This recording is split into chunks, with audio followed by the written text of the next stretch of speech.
Assalamualaikum warahmatullahi wabarakatuh. Halo teman-teman, apa kabar kalian semuanya? Mudah-mudahan kalian pada sehat ya. Amin.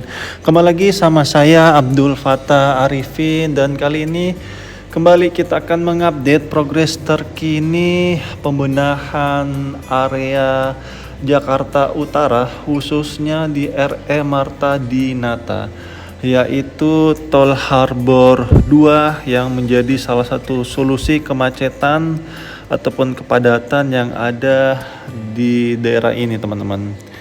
Dan Tol Harbor 2 ini sudah berjalan sekitar 1 tahunan ya, teman-teman. Ini dimulai dari awal tahun lalu, di tahun 2022 hingga saat ini. Dan semoga saja dengan pembangunan Tol Harbor 2 ini bisa menjadi salah satu solusi dan bisa menjadi kemudahan pada masyarakat yang akan menuju ke Bandara Soekarno-Hatta ataupun sebaliknya, teman-teman. Dan saat ini kalau kita lihat di sisi kanan bawah ini masih terus dilakukan pembangunan pondasi ya, teman-teman. Salah satunya adalah pembangunan PHET, dan sebelum PHET itu ada namanya PELCAP, dan PELCAP itu merupakan suatu cara untuk mengikat pondasi sebelum didirikan kolom di bagian atasnya, teman-teman, ataupun PHET itu sendiri. Dan PELCAP ini bertujuan agar lokasi kolom benar-benar berada di titik pusat pondasi sehingga tidak menyebabkan perpindahan ataupun eksentritas yang dapat menyebabkan beban tambahan pada pondasi tersebut.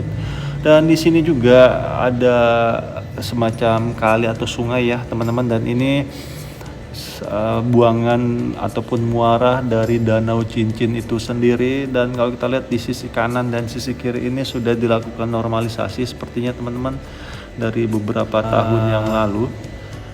Dan nantinya di daerah Stadion JIS ini sangat banyak moda transportasi yang akan dibangun, seperti Tol Harbor 2 yang saat ini sedang running, terus stasiun KRL JIS, dan ada MRT juga, teman-teman, di sini. Dan memang tidak bisa dipungkiri ya, beberapa tahun yang lalu ataupun beberapa bulan yang lalu pembangunan di Indonesia ini sempat sedikit mandek disebabkan sangat banyaknya anggaran yang dialihkan untuk penanganan COVID, baik itu proyek nasional ataupun proyek daerah. Banyak yang molor dan dialihkan anggarannya, teman-teman. Dan barulah saat ini sesudah COVID ya, sepertinya sudah tidak ada lagi pembatasan jarak ataupun isu-isu COVID, barulah digas kembali pembangunan ataupun proyek nasional ataupun proyek daerah di negeri ini. Semoga saja proyek-proyek yang terpending kemarin ini bisa sesegera mungkin selesai dan bisa kita rasakan pastinya manfaatnya. Dan yes, di bawah ini teman-teman proyek sedang berjibaku menyelesaikan groundbreaking untuk kayaknya PELCAP ya tadi itu, teman-teman. Dan nantinya barulah dibangun PHET itu sendiri. Dan disinilah bedeng-bedeng para pekerja di Tol Harbor 2. Dan yes, di kanan bawah itulah stasiun KRL sementara di JIS ini, dan sepertinya itu tidak bisa digunakan ya untuk saat ini ataupun belum bisa digunakan, walaupun itu bersifat sementara karena tertutup dengan Tol Harbor 2 ini sendiri, teman-teman. Karena kalau stasiun itu dibuka maka kemungkinan besar aksesnya juga akan setengah mati karena Tol Harbor 2 ini sedang dikebut penyelesaiannya, teman-teman. Dan di depan kita ini adalah KSB, Kampung Susun Bayam, yang nantinya akan dihuni oleh para pekerja di Stadion JIS ini.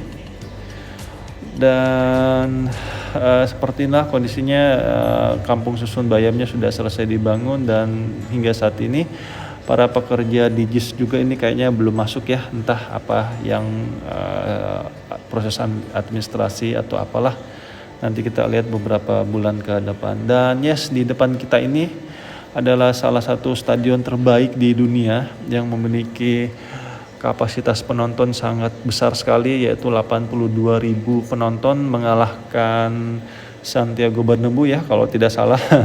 Santiago Bernabeu itu hanya 80 ribuan, beda 2.000. Dan Stadion JIS ini teman-teman berkiblat dengan persepak bolaan di luar negeri ya, salah satunya Santiago Bernabeu itu sendiri, di mana kita ketahui di sana isu sustainable building ataupun isu pembangunan berkelanjutan yang dikedepankan, sehingga di sana sangat diminimalisir namanya penggunaan transportasi pribadi teman-teman, tetapi menggunakan transportasi umum yang dikedepankan.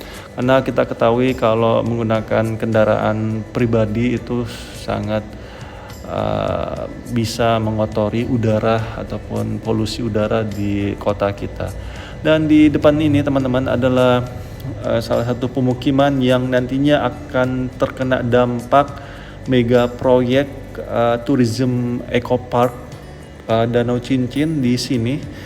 Dan ini juga di bawah sepertinya rumah-rumah liar ya teman-teman, sama seperti kampung susun Bayam yang di sisi selatan yang sebelum dibangun JIS ini. Ini kondisinya kurang lebih seperti ini.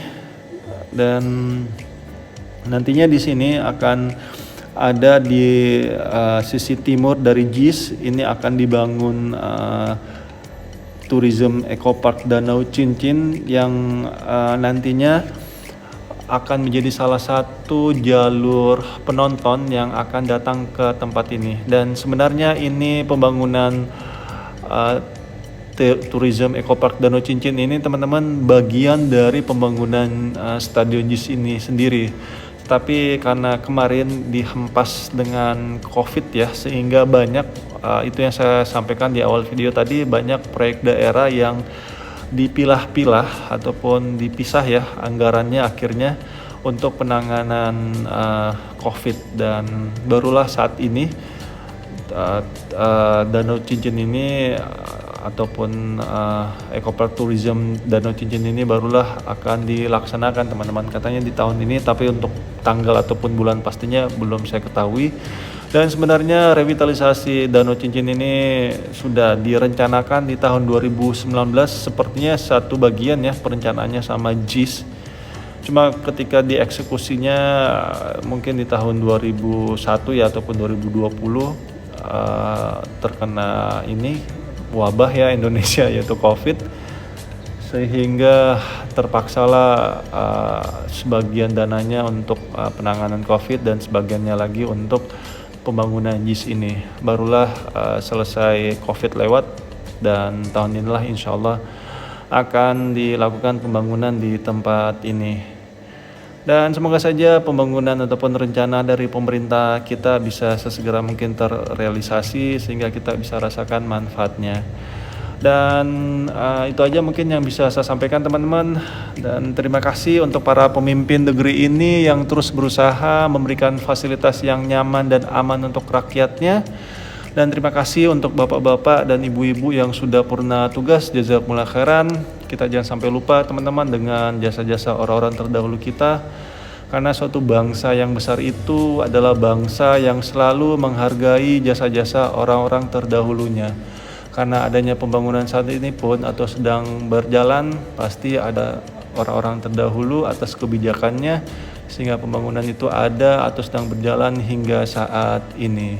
Dan saya minta maaf jika selama penerbangan ini ada salah-salah kata ataupun salah-salah review. Saya hanyalah manusia biasa teman-teman yang tidak luput dari kata salah ataupun hilaf. Dan kita dukung terus pemerintah kita dalam membangun negeri ini agar pembangunannya cepat dan bisa kita rasakan manfaatnya pastinya. Itu aja yang bisa saya sampaikan, dan akhir kalam saya Abdul Fattah Arifin mohon undur diri. Assalamualaikum warahmatullahi wabarakatuh. Indonesia maju.